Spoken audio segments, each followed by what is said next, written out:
Governor Greg Abbott signed House Bill 8 into law today. It'll require an audit of untested rape kits throughout the state. It's named the Lavinia Masters Act in honor of a survivor who was raped when she was 13 years old.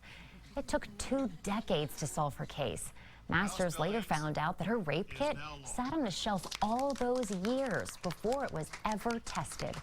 She was honored at today's signing ceremony and received the pen that Governor Abbott used to sign the legislation.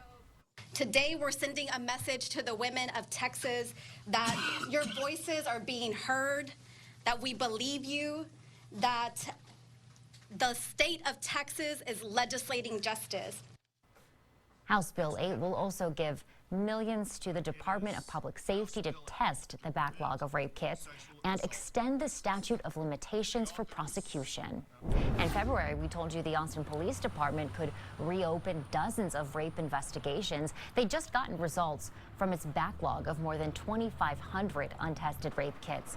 More than 900 of the kits brought back positive DNA results. Some of those cases date back to the 90s. The backlog in Austin skyrocketed to more than 4,000 cases after the Austin Police Department shuttered its DNA crime lab in June of 2016. The lab reopened in 2017, but it is now overseen by DPS. Governor Abbott signed several other bills to combat human trafficking and sex assault. They include a bill that helps direct money to help sexual assault victims and a bill that allows some sex trafficking victims to clear prostitution offenses from their record. Another bill signed by the governor would create a statewide telehealth center to help victims of sexual assault. KXAN's Steffi Lee shows us how the center could make a big difference. This law allows healthcare providers across Texas to connect with those sexual assault nurse examiners, to provide appropriate care to survivors of sexual assault, and to ensure that forensic evidence is collected in a way that will be upheld in court. It's always the strength and resilience of the patients that we serve that keep me going. Working with survivors as a forensic nurse manager at Safe Alliance in Austin, Paula Marks says she's learned compassion is key. For our survivors that come in, they're often confused, they don't know their rights, they don't know the process. There are only a few programs statewide providing forensic medical exams for survivors. One issue some survivors face is having to drive long distances to get help. The survivor could change their mind.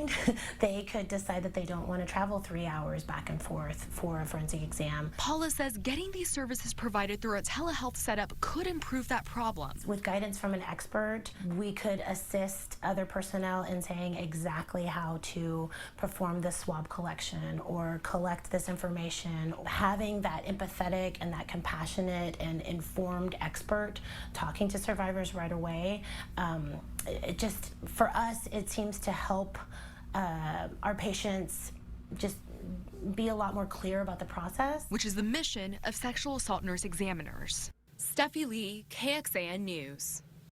The bill requires the telehealth center to work with the Attorney General to develop rules for standards of care, maintaining records and technology requirements.